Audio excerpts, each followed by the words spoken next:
زاد الرجال وحال دون مجالهم أركان الإسلام يبرر لي عندهم يسنى صلاة قبلية بعدية يبرر لن يميل دياكين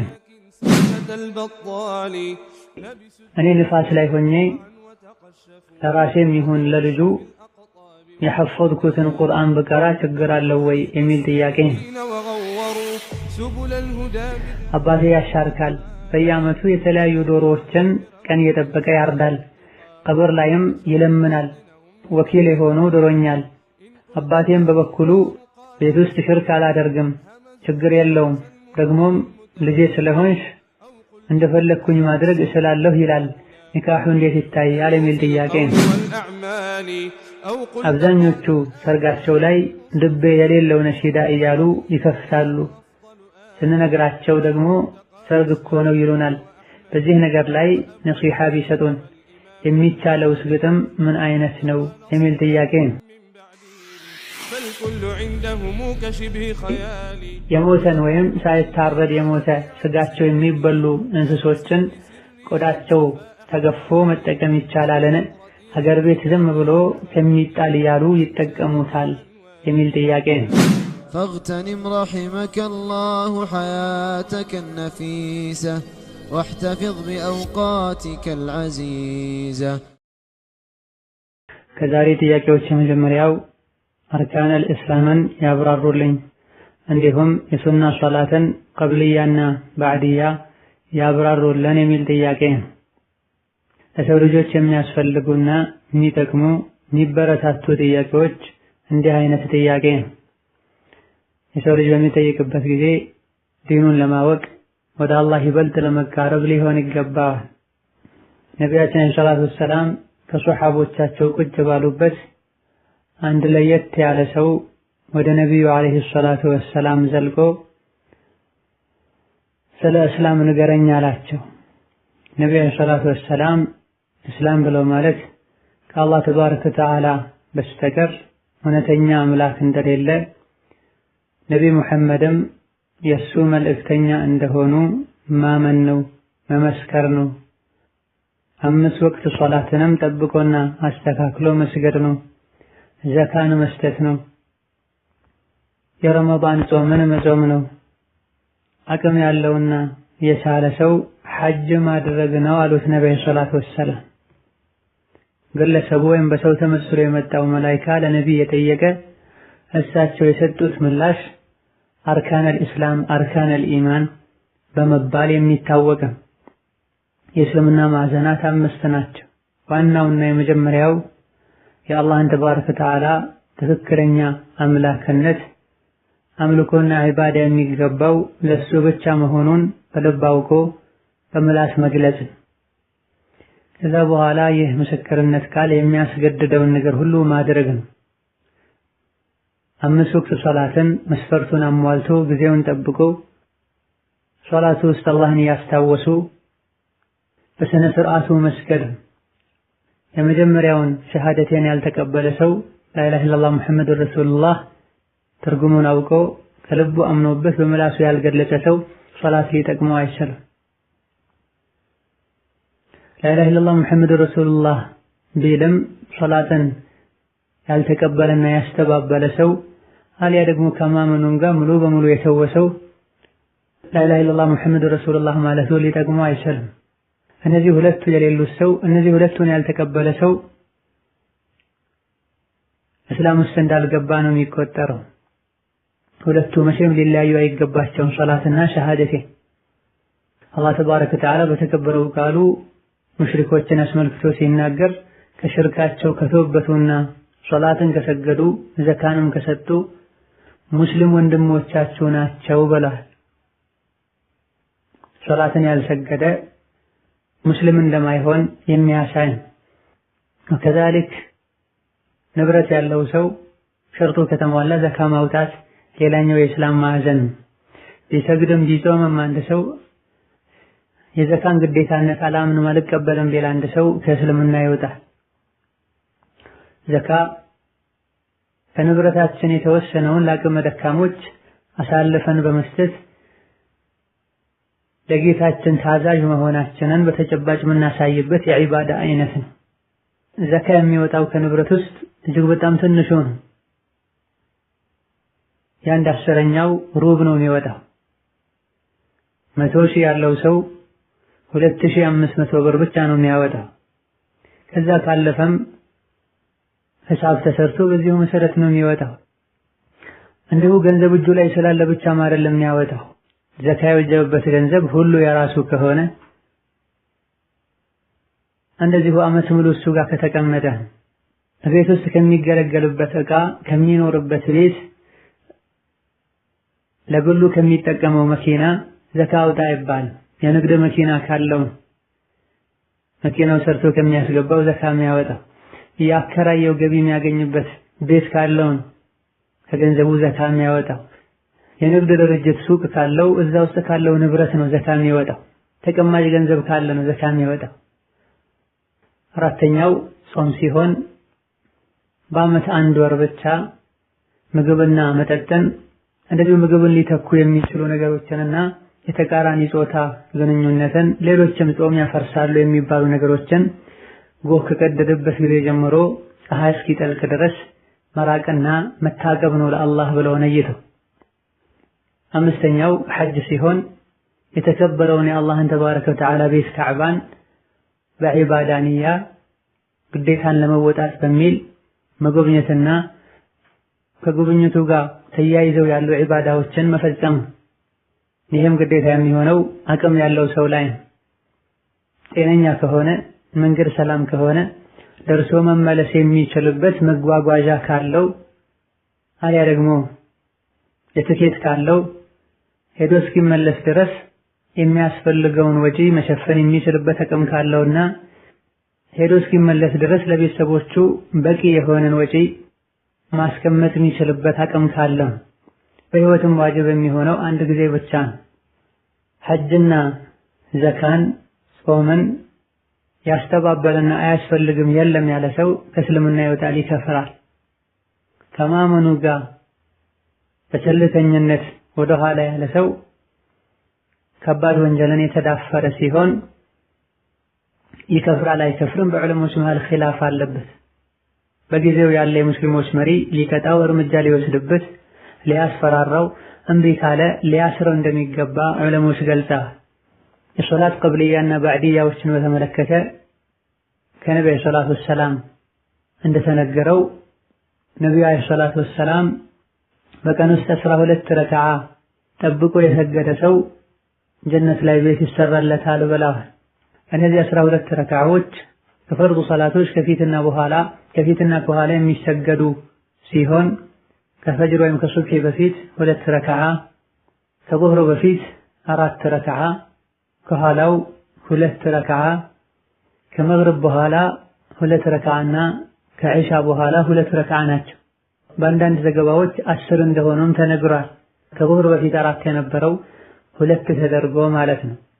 ከዛ ከዙህር በፊት 4 ከኋላው 4 መስገድ ይቻላል። ነገር ግን የጠበቀ ሱና የሚባለው ቀብልያና ባዕድያ የሚባሉት መጀመሪያ የተገለጹት ናቸው። ከፈጅር በፊት 2፣ ከዙህር በፊት 4 እና ከኋላ 2፣ ከመግሪብ በኋላ 2፣ ከዒሻ በኋላ 2 ነው። ከፈጅርና ከዐስር በኋላ የሚሰገድ ባዕድያ ሱና የለም። ከመግሪብ በፊት 2 ረክዓ ከፈለጉ መስገድ ይቻላል።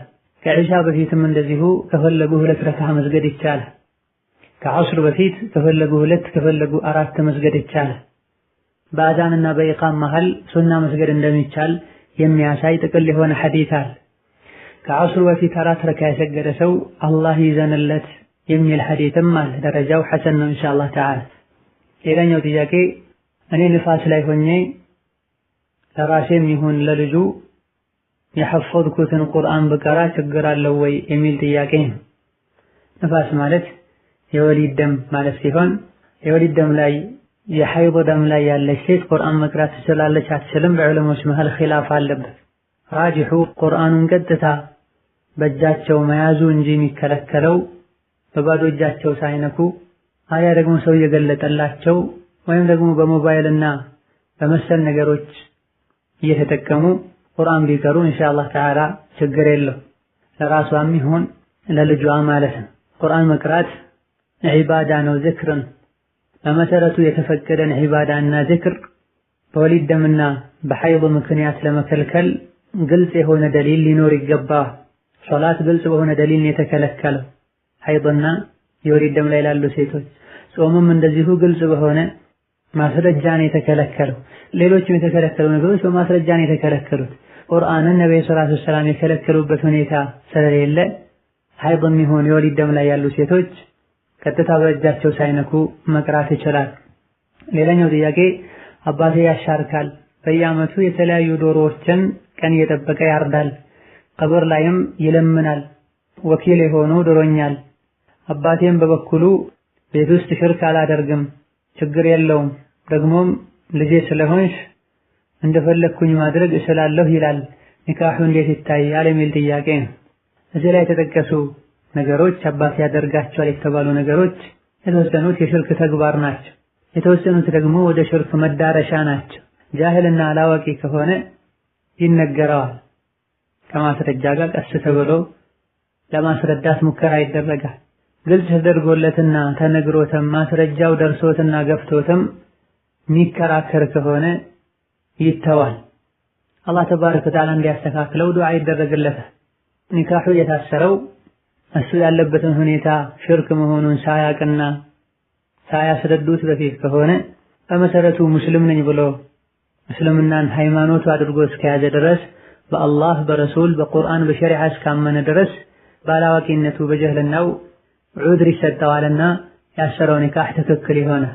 የሚያደርገው ድርጊት የሚሰራው ስራ ሽርክ መሆኑ ከተነገረው በኋላ ከሆነ ያሰረው ኒካሑ እንደገና መታሰር አለበት። ሌላኛው ጥያቄ አብዛኞቹ ሰርጋቸው ላይ ልቤ የሌለው ነሺዳ እያሉ ይከፍታሉ፣ ስንነግራቸው ደግሞ ሰርግ እኮ ነው ይሉናል። በዚህ ነገር ላይ ነሲሃ ቢሰጡን፣ የሚቻለውስ ግጥም ምን አይነት ነው የሚል ጥያቄ ነው። ነቢያችን ሰለላሁ ዐለይሂ ወሰለም ኒካህን ይፋ አድርጉት ከበሮ ምቱበት ብለዋል። ኒካህን ከምናሳውቅበት መንገድ አንዱ ዝሙትና ኒካህ ከሚለይበት መለያ አንዱ የሰርግ ቀን ሴቶች አንድ ላይ ሆነው መጫወት መጨፈር ይችላሉ፣ የሸሪዓን አደብ በጠበቀ መልኩ ማለት። በሚጫወቱበት በሚጨፍሩበት ጊዜ ከቦታው ጋር ከምታገባዋ እህታቸው ጋር የሚሄድን ግጥም የገጠሙ ሊሆን ይገባል። ራሳቸው ካሉበት ቦታና ከባለ ጉዳዮች ጋር የሚሄድን ነገር እየገጠሙ መጫወት ካልቻሉ ጥሩ ማዕና ያለው አደብ ያልጎደለው አይናውጣነት የሌለበት ሌላም ሰው ቢሆን የገጠመውን ግጥም እየተጠቀሙ ሊጫወቱ ይችላል። የተለያዩ ሰርጎች ላይ አንድ አይነት ግጥምን ወይም ነሺዳን እየሰሙ መጫወቱ ምንም እንኳ ውስጡ ላይ መጥፎ ነገር እስከሌለ ድረስ ይቻላል ቢባልም በላጭና የተሻለውን መተው ነው የሚሆን። እንደዚሁ ደግሞ ሴቶች ራሳቸው እየገጠሙ ሊጫወቱ ይገባል እንጂ ጥያቄው ላይ እንዳለውና ብዙ ጊዜም እንደሚነሳ የሰርግ ነሺዳ ተብሎ ወንዶች እየገጠሙ ያዘጋጁትን ድምፅ ወይም ካሴት ተከፍቶ አይደለም ሊጫወቱ የሚገባቸው። እንደዚሁ ደግሞ ይህ ነገር የተፈቀደው ለሴቶች ነው፣ ለወንዶች አይደለም። ወንዱ የሰርግ ጨዋታ ብሎ ነሺዳ ሊያወጣ አይገባው። ለወንድ ከበሮ መምታት ማጨብጨብ የተከለከለ። ያዘጋጁት ደግሞ ሴቶች ከሆነ ሴት ልጅ ድምጿን ቀርጻ ሚዲያ ላይ ልትለቅ አሊያ ደግሞ በካሴትና በመሰል ነገሮች ተዘጋጅተው ሊቀመጥ አይገባው። አደብና አማና የሌላቸው ሰዎች እጅ ሊገባ ይችላል፣ ወንድ ጋር ሊደርስ ይችላል። ስለዚህ የተፈቀደልን ነገር በተፈቀደው መሰረት ልንጠቀመው ይገባል። ከዘፈን ማይተናነሱ ነሺዳዎች አሉ፣ አደብ የጎደላቸው አሊያ ደግሞ ማዕናና ትርጉም የሌላቸው። እንደዚሁ ደግሞ የሙዚቃ መሳሪያና መሰል ነገሮች ያሉባቸው ነሺዳዎች የሚሰራጩበት ሁኔታ አለና ከዚህ የጠራ ሊሆን ይገባዋል። እዛው ራሳቸው ከበሮ እየመቱ ከሸሪዓ ጋር የሚጋጭ ነገር የሌለበትን ግጥም እየገጠሙ ነው ሊጫወቱ የሚገባቸው። በደስታ ጊዜ ራስን መቆጣጠር ሸሪዓን መጠበቅ የሙእሚን መገለጫ ነው። ደስታችንም ይሁን ሐዘናችን በሸሪዓ መሰረት ሊሆን ይገባዋል። ሌላኛው ጥያቄ የሞተን ወይም ሳይታረድ የሞተ ስጋቸው የሚበሉ እንስሶችን ቆዳቸው ተገፎ መጠቀም ይቻላልን? ሀገር ቤት ዝም ብሎ ከሚጣል እያሉ ይጠቀሙታል የሚል ጥያቄ ነው። አዎን፣ በመሰረቱ ሐላል የሆኑ ስጋቸው ታርዶ የሚበላ እንስሳት በሚሞቱበት ጊዜ ቆዳቸውን ገፎ መጠቀም ይቻላል። ካለፉትና ካጸዱት በኋላ ማለት ነው። የሙእሚናን እናት መይሙና ረዲየላሁ ዐንሃ እንዳስተላለፉትና አቡ ዳውድ ነሳኢ እንደዘገቡት ነቢዩ አለይሂ ሰላቱ ወሰላም የሆኑ ሰዎች አንድ የሞተን በግ ሲጎትቱ አዩአቸው። ነቢዩ ሰለላሁ ዐለይሂ ወሰለም ቆዳውን ለምን አትወስዱትም ወይም ለምን ገፋችሁ ቆዳውን አትወስዱም ብለው ጠየቋቸው። ሰዎች ሲመልሱም በጓ ሞታ ነው አሏቸው። ይህን ነቢዩ ሰለላሁ ዐለይሂ ወሰለም በውሃና እንደ ቁርቁራ ዛፍ ባለ ማጽጃ ቆዳው መጽዳትና ጡሃራ መሆን ይችላል ብለዋቸዋል። ይህ በመሰረቱ ስጋቸው የሚበላን እንስሳት ሳይታረዱ በሚሞቱበት ጊዜ ቆዳቸውን አልፍቶ አጥርቶ መጠቀም ይቻላል። ነገር ግን በሚገፉበት ጊዜ የተነካካን መግፈፍ ያብላዋ እጅን ዕቃን ማጠብ ይጠበቅብናል። ሌላኛው ጥያቄ አንድ ወንጀል ፈጸምኩኝ ከዛም ወላሂ ዳግም ላልሰራ ብዬ ለተወሰኑ ቀናት ተቆጥቤ እንደገና ወንጀሉን በተደጋጋሚ ፈጸምኩኝ። ከዛም 3 ቀን ጾሜ ከፋራ አወጣሁኝ። በድጋሚም ወንጀሉን ፈጸምኩኝ። አሁን ለዚህ ጥፋቴ ምን ማድረግ ይጠበቅብኛል? ከዚህ ወንጀል የሚወጣበትን ምከሩኝ ጨንቆኛል የሚል ጥያቄ ነው። ወንጀሉ የሚያስጨንቀው ይብዛም ይነስ ውስጡ ላይ ኢማን ያለ ሰው ነው። ኢማኑ ጭራሹኑ የጠፋና ቀልቡ የሞተ ወንጀሉ አያስጨንቀው። ሆኖም ወንጀል ልንፈራ በወንጀላችን ምክንያት ሊመጣብን የሚችልን የአዱንያም የአኺራ ቅጣትን ውርደትን ልንሰጋ ልንጠነቀቅ ይገባናል። ወንጀሎች ከአላህ ያርቃሉ፣ እኛ ላይ እንዲቆጣም ሰበብ ይሆናሉ፣ ከሸይጣን ያቀርባሉ። ሸይጣን በእኛ እንዲስቅብንና በሁኔታችን እንዲደሰት ሰበብ ይሆናል። እንደ ወንጀል ዱንያና አኺራ የሚያበላሽ ነገር የለም። ከወንጀሎች ለመራቅ ሁነኛው መንገድ ገና የወንጀሉ ሐሳብ ከልባችን ሲፈጠር ፈጥኖ ሐሳቡን መከላከልና መቋቋም ውሳኔና ተግባር ከመሆኑ በፊት ማለት ወንጀልን ለመስራት ገና ሐሳቡ ውስጥ ላይ ውል ሲል ሲፈጠር ራስን በሌላ ነገር መጥመድ፣ ቦታ መቀየር፣ ብቻ ከሆኑ ከጓደኛ ጋር ከጎረቤት ጋር ሄዶ ማውራት። ከዚህ ሁሉ የሚሻለው ተነስቶ ሶላት መስገድ፣ ቁርአን መቅራት፣ አኺራን ማስታወስ። የወንጀሉ ሐሳብ ገና ውስጡ ላይ እንደተፈጠረ ይሄን ያደረገ ሰው ከወንጀሉ መዳን ይችላል። ገና ሐሳቡ ውስጥ ላይ እንደተፈጠረ ግን በዚህ መልኩ መከላከልና መቋቋም ካልተቻለ አንድ ልብ ላይ የተፈጠረው ስሜት ወደ ውሳኔ ይሸጋገራል። ውሳኔው ተግባር ይሆናል። ነፍስ ያስለመዷትን ነው የምትለምደው። ስለዚህ ሐሳቡ እንደተፈጠረ ወደ ውሳኔነት ከመሸጋገሩ በፊት ያሉበትን ሁኔታ መቀየር፣ ከወንጀሉ መሸሽ። በዚህ መልኩ እኛ ጥረት ማድረጋችንን አይቶ አላህ ይረዳናል። እንደዚሁ ደግሞ ወንጀል ላይ ከመውደቅ እንድንታገስ ከሚረዱ ነገሮች አንዱ በወንጀሉ ምክንያት የሚመጣን የአኺራ ቅጣትን የአዱንያ ጭንቀትና ውርደትን አስቀድሞ ማሰብ። የወንጀሉ ደስታው በቅጽበት በደቂቃዎች ሊያልቅ ይችላል። ነገር ግን አኺራ ላይ ቅጣት አለ፣ አላህ ፊት ውርደት አለ። ዱንያ ላይም ልብ ውስጥ የሚፈጥረው ሽብርና ጭንቀት አለ። ይሄን ያሰበ ሰው ወንጀልን መተው መቋቋም መሰበር ይችላል። ወከዛልክ ከጥሩ ጓደኛ መዋል፣ አይናችን ጆሮአችን መጥፎን ነገር እንዳይሰማ ማድረግ፣ ሶላቶችን አስተካክሎ መስገድ፣ ዱዓ ማድረግ ከወንጀል ለመራቅ የሚረዱ ነገሮች ናቸው። አንድን ወንጀል ካሁን በኋላ በጭራሽ አልሰራም ብሎ የማለ ሰው ካሁን በኋላ እንዲህ አይነት ወንጀል ባደረኩኝ ቁጥር እንዲያደርጋለሁ ብሎ የማለ ሰው ያን ወንጀል ከተዳፈረ ከፋራ ማውጣት ግዴታ ይሆንበታል። በዚህ መልኩ ራስን ከመግጣት ይልቅ ዱዓ ማድረግን የሚሻል የወንጀሉን በር ሰበቡን መዘጋጋት ነው የሚሻል። አላህ ተባረከ ወተዓላ መቼም መተው ማንችለውን ነገር ተው አላለም።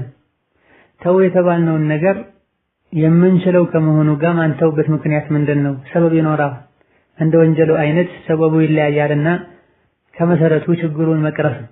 አላህ ተባረከ ወተዓላ ከወንጀል እሱን ከሚያስቆጣ ነገር ይጠብቀን። ሌላኛው ጥያቄ እናቴና አባቴ 3 ንካህ ጨርሰው ከዛም ወንድሞችና እህቶቼ ጠይቀው ይቻላል ሲባሉ እናቴን ለሌላ ዳሩና ለአንድ ቀን ብቻ ከዛም 3 ወር ጠብቃ አባቴን አገባች።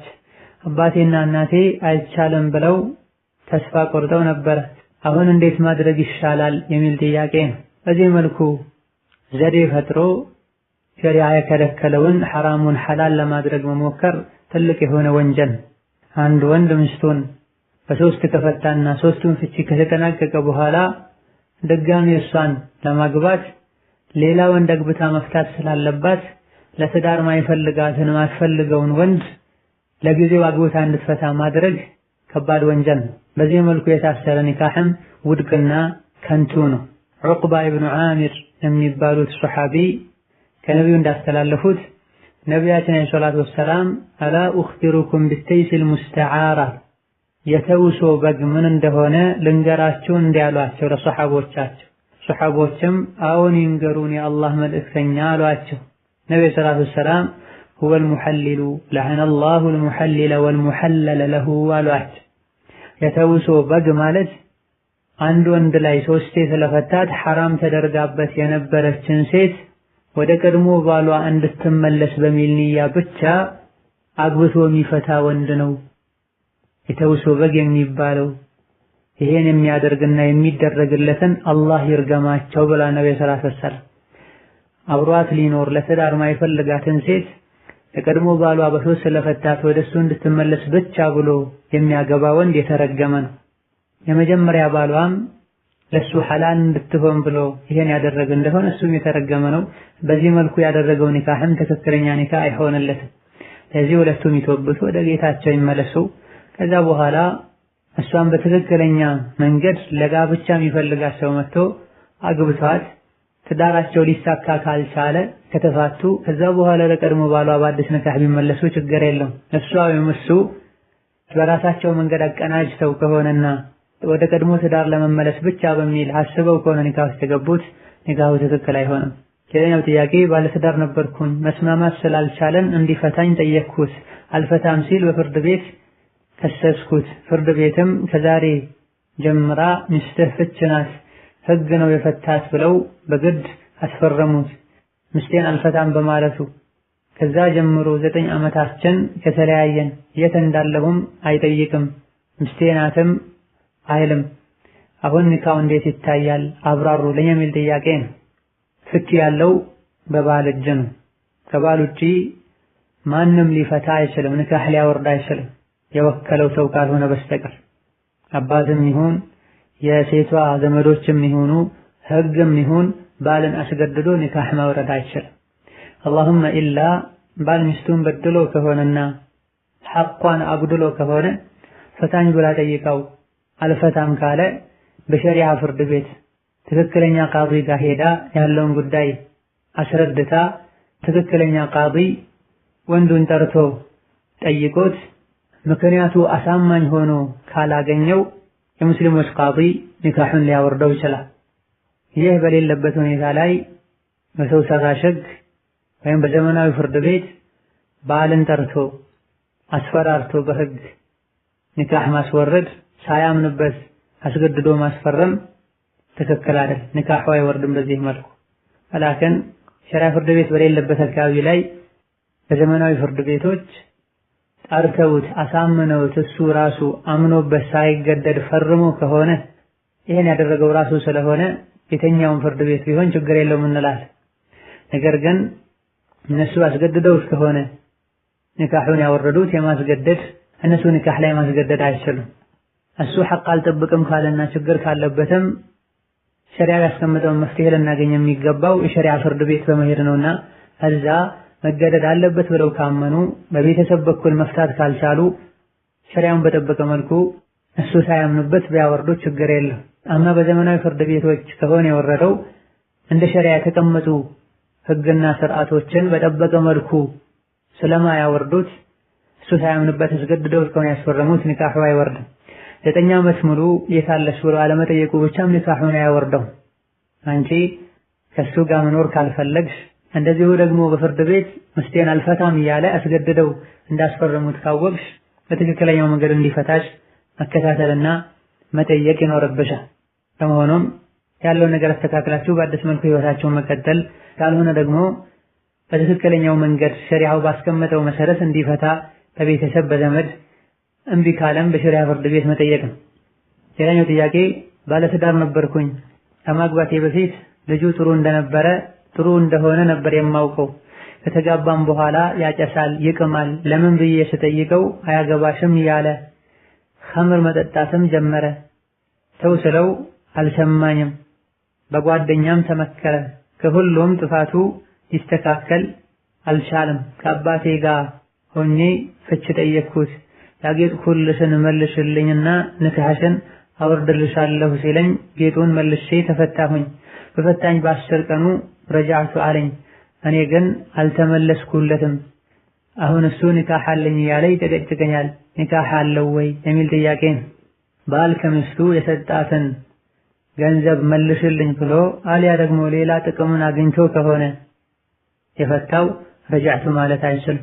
ረጃዕቱ ማለት የሚቻለው ያለ ጥቅም በነፃ ከፈቱን ፍቺው 3ኛ ካልሞላን ኒካሁ ትክክል ከሆነ መጀመሪያ ኒካህ ሲያስር ኒካሁ ላይ ጉድለት የነበረበት ሰው አልያ ደግሞ 3ኛውን ፍቺ ያጠናቀቀ ሰው አልያ ደግሞ ከሚስቱ የሰጣትን ማህር መልሶ ተቀብሎ አልያ ደግሞ የሰጣትን ጌጥ ወስዶ አልያ ደግሞ ሌላ የሆነ የሚጠቅም ነገር እንድታደርግለት ጠይቆ የፈታ ወንድ ረጃዕቱ ማለት አይችልም። ቢልም ሚስቱ ልትሆን አትችልም። ሚስቱ ልትሆን መመለስ ሊወጅብባት ግዴታ ሊሆንባት አይችልም። ሌላኛው ጥያቄ አባቴ እናቴን ፈቷት ሌላ ሚስት አግብቷል። የአሁኗ ሚስቱ የአጎት ልጅ ለትዳር አባቴን ጠየቀ። ልጁ ጥሩ አኽላቅ አለው በማለትም ፈቀደ። እናቴ አይሆንም አለች። እኔም ይቅር ስል አባቴ አግቢ እያለኝ ነው። ዝምድና እንዳይቆረጥ እየፈራሁኝ ነው። ምን ይመክሩኛል የሚል ጥያቄ ነው። እናት አታግቢው እሱን ብላ ያለችበት ምክንያት ከሸሪዓ አንፃር ከአቅል አንፃር ተቀባይነት ያለው ምክንያት ከሆነ አለማግባቱ የተሻለ አባትን ማሳመን ማስረዳት። አማ እናት የምታቀርበው ምክንያት ምንም አይነት ሸሪዓም ይሁን አቅል የሚቀበለው ምክንያት ከሌላት እንዲሁ ዝም ብላ ከሆነ አታግቢ የምትለው ወይም ደግሞ ምክንያቷ ተልካሻና ተቀባይነት የሌለው ምክንያት ከሆነ አባት እስካመነበትና አኽላቁ ዲኑ ጥሩ እስከሆነ ድረስ አግቢ። አላህ ተባረከ ወተዓላ ኸይሩን ይምረጥላችሁ። ሌላኛው ጥያቄ ወንድሜ በስልክ ኒካህ አሰረ። ሚስቱም ከሌላ ቦታ በስልክ የኒካው የተወከለው ለብቻ በስልክ አሳሪው ለብቻ ምስክሮቹም በስልክ ነው። ይህ ኒካህ እንዴት ይታያል የሚል ጥያቄ ነው። ኒካህ በስልክ አይታሰርም፣ የግድ በአካል ሊሆን ይገባል። ምስክሮችና ኒካሁን የሚያስረው የሴቷ ኃላፊ እንደዚሁ ደግሞ የሚያገባው ወንድም በአካል አንድ ላይ መገናኘት፣ መታየት፣ መታወቅ አለባቸው። በስልክ የድምፅ መመሳሰል ሊኖር ይችላል። አላህን የማይፈሩ ሰዎችም ሊያታሉ ሊያጭበረብሩ ይችላል። መስመርም ሊጠለፍ ይችላል። ኒካህን የሚያክል ጉዳይ በዚህ መልኩ ቀለል አድርጎ ማሰርና መፈጸም ኋላ ላይ ችግር ሊያስከትል ይችላል። እኔ አይደለሁም ብሎ ሊከዳ ይችላል። ምስክሮችም አልነበርኩም እኔ ሊሉ ይችላሉ። ስለዚህ እንዲህ አይነቱ ኒካህ እንደገና መታደስ ይኖርበታል። በአካል ተገናኝተው ኒካህን ሸሪዓው ባስቀመጠው መሰረት ማሰር ያልቻለ ሰው ሸርጡን ባሟላ መልኩ እዚያ አካባቢ ላይ ያሉ ሰዎችን ወክሎ ኒካህ ማሳሰር ይቻላል እንጂ ኒካህን እንደዚህ መጫወቻ ማድረግ ተገቢ አይደለም። ሌላኛው ጥያቄ ክርስቲያኖች ጋር በበዓላቸው እንዴት እንናኗራቸው? እህቴ ክርስቲያን ናት። አባቴ ባሏን አብረን እንድናከብርላት ይፈልጋል። አይሆንም ስንለው ይቆጣል። ምን እናድርግ የሚል ጥያቄ። አላህ ተባረከ ወተዓላ በተከበረው ቃሉ እነዚያ በዲን ምክንያት ከናንተ ጋር ያልተጋጩና ከሀገር ያላባረሯቸው ከሃዲያን ጋር ማህበራዊ ኑሮ ብትኖሩ በጎ ብትሆኑላቸው ችግር የለውም ብላ። በመሰረቱ ከካፍር ጋር ማህበራዊ ኑሮ ላይ መገናኘት በአማረ መልኩ መኗኗር ይቻላል፣ ዲንን አቂዳን በማይጻረር መልኩ። በዚሁ መሰረት ሲታመሙ መጠየቅ፣ ሲቸገሩ መርዳት፣ ቤታቸው ላይ የደስታ አጋጣሚዎች ሲኖሩ መሳተፍ። ለምሳሌ ልጅ ሲወልዱ መጠየቅ፣ ልጆቻቸው ለሆነ ቁም ነገር ሲደርሱ ደስታቸውን ለመግለጽ ያዘጋጁት ዝግጅት ካለ ሄዶ መሳተፍ፣ በሰርጋቸው ጊዜ መገኘት ይቻላል። ተያያዥ የሆኑ ወንጀሎች እስከሌሉ ድረስ ማለት ነው። አማ ከሽርክና ከኩፍር እምነት ጋር የተያያዙ ባህሎች ላይ መገኘት አይቻል። አላህ ተባረከ ወተዓላ እሱን ደጋግ ባሮችን መገለጫ ሲነግረን ወኢዛ መሩ ቢለግዊ መሩ ኪራማ ብላ ወለዚነ ላ የሽሀዱነ ዙር ብላ። ኩፍርን መሰረት ያደረገ ባህል ላይ መገኘት ኩፍሩን ማጽደቅ ነው የሚሆን። በመሆኑም የኩፍር ባል ላይ የሽርክ ባል ላይ መገኘት አይቻልም ከዲን ጋር ስለሚጋጭ። ሌሎች ከዲን ጋር የማይጋጩ ነገሮች ላይ መሳተፍ ማገዝ ምንም ችግር የለው። በዲኑ የተከለከለን ነገር ወላጅ አድርጉ ብሎ ካዘዘ አላህን በሚያስቆጣ ነገር ማንንም መታዘዝ አይቻልም። ከዲን አንጻር ያለውን ሁኔታ ቀስ ብሎ ማስረዳት፣ ዲኑ በፈቀደው ያክል አብረን እንኖራለን፣ ዲኑ የሚከለከለው ነገር ላይ ግን አኼራችንን እናበላሽም ብለው በጸባይ መንገር። ሌላኛው ጥያቄ ከአንድ ዓመት በፊት ዘካ የሚወጅብበት ብር ነበረኝ። ስለ ዘካ አላውቅም ነበረ። ብሩ 3 ዓመታት ተቀምጧል። ዘካ አልወጣበትም። ከዛሬ 4 ወር በፊት በብሩ ቤት ተገዛበት። አሁን በቤቱ ዘካ ማውጣት አለብኝ ወይ? መውጣት ካለብንስ በሌላ ብር ማውጣት እችላለሁ ወይ? ከ100 ሺህ ስንት ነው የሚወጣው የሚል ጥያቄ ነው። ከ100 ሺህ የሚወጣው 2500 ብር ነው። በጥቅሉ ዘካ ስናወጣ ያለንን ገንዘብ ለ40 ማካፈል፣ ዓመት ሙሉ የተቀመጠውን ገንዘብ ለ40 ስናካፍሎ የሚመጣውን ውጤት ለምስኪን መስጠት ነው። ማንኛውም የራሳችን የሆነ ገንዘብ ዓመት ከሞላው ዘካ ይወጅብበታል። ብሩ የተቀመጠው ልንሰራበትም ይሁን ቤት ልንገዛበትም ይሁን ለተለያየ ምክንያት የሚያስቀምጥነው ይሁን የራሳችን ከሆነና ዓመት ከሞላው ዘካ አለበት። ስለዚህ ያለፉትን የ3 ዓመታት ዘካ ማውጣቱ ግዴታ ነው። ከሌላ ገንዘብ ማውጣት ምንም ችግር የለም። ገንዘቡ የራሳችን እስከሆነ ድረስ ዘካው እኛ ላይ ነውና ዋጅብ የሚሆነው ከተቀማጩ ገንዘብ ከራሱም ይሁን ከሌላ እጃችን ላይ ካለ ገንዘብ ማውጣት ይቻላል። ከዛ ቤቱ የተገዛው ሊሸጥ ከሆነ በየዓመቱ ከዋጋው ዘካ ማውጣት ግዴታ ይሆናል። በየዓመቱ መጨረሻ ላይ ቤቱን በማስገመት ቤቱ ቢሸጥ ሊያወጣው ከሚችለው ዋጋ ዘካ ማውጣት ነው። ለክራይ ከሆነ የተገዛውም በክራይ ከሚያስገባው ገንዘብ ዘካ ማውጣት ግዴታ ነው። ሊኖርበት ከሆነ የተገዛው ዘካ የለበትም። ሌላኛው ጥያቄ ባለቤቴ ህጋዊ ያልሆነ ኢቃማ አውጥቶ ሸሪካ ውስጥ ስራ ለመግቢያም ይመዘገብበታል፣ ሐራም ነው ስለው አልሰማ አለ። በሰው ሳስጠይቀው ኢቃማ ጣል ካለችኝ አልፈልጋትም አለ።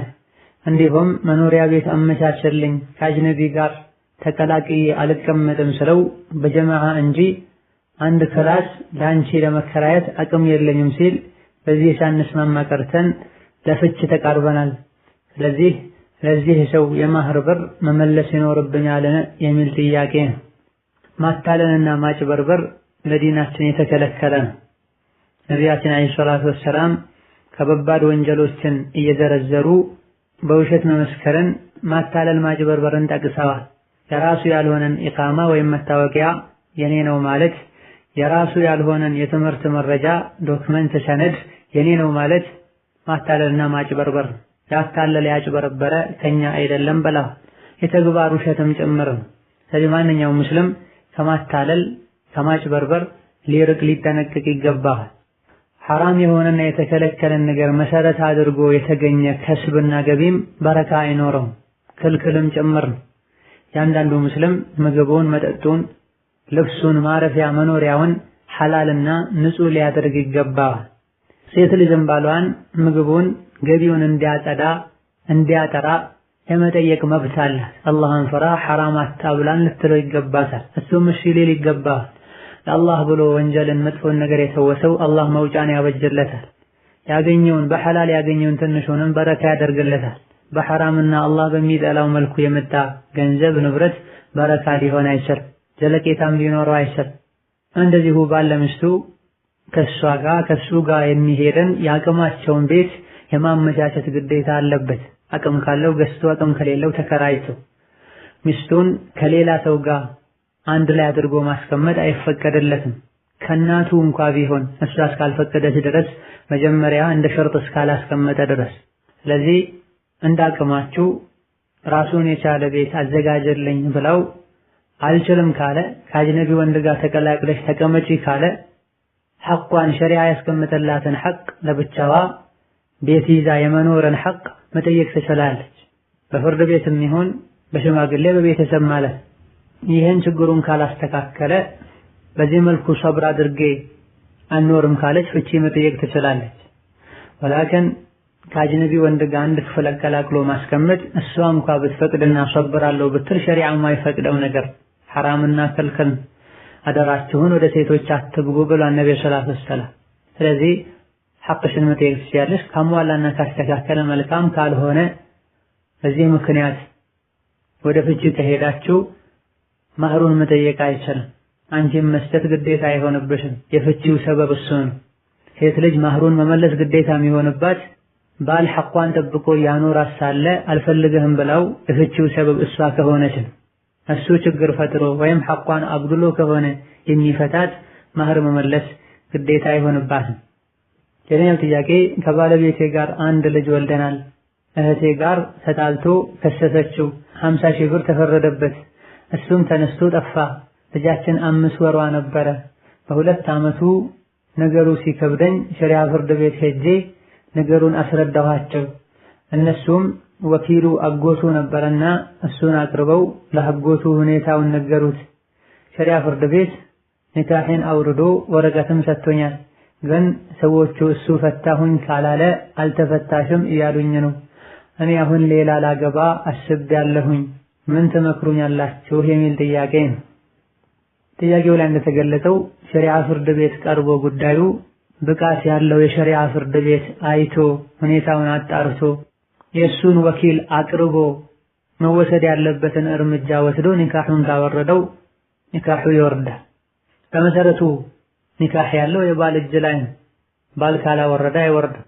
ነገር ግን እሱ ያለ ምክንያት አላወረደም ካለ አሊያ ደግሞ እዚህ ላይ እንደተጠቀሰው ከጠፋና ሚስት እሱን የጠበቀች ከተጎዳች ከዛ በኋላ ወደ ሸሪዓ ፍርድ ቤት ወስዳ እሱ ያለበትን ለማወቅ የሚችሉትን ሁሉ ጥረት አድርገው አሊያ ደግሞ ከቤተሰቦቹ ጋር ተነጋግረው እንደማይመለስና ችግሩ እንደማያስተካከል ካረጋገጡ በኋላ ከሆነ የፈቱት ችግር የለውም። በርካታ ፉቃሃዎች የጠፋ ባል ምን ያክል ጊዜ መጠበቅ አለበት የሚለውን በተመለከተ ያስቀመጡት የጊዜ ገደብ ቢኖርም ራጅህና ትክክለኛው በቃዲ የሚታይና የሚወሰን ነው የሚሆነው። ጊዜው 4 ዓመትም ይሁን 9 ዓመት ተብሎ አይገደብም። እያለ መቅረብ ሳይፈልግ ቀርቶ ሊሆን ይችላል። የሄደበት ሀገር ያለበት ሁኔታ በቀላሉ መመለስ እንዳይችል የሚያደርገው ሊሆን ይችላል።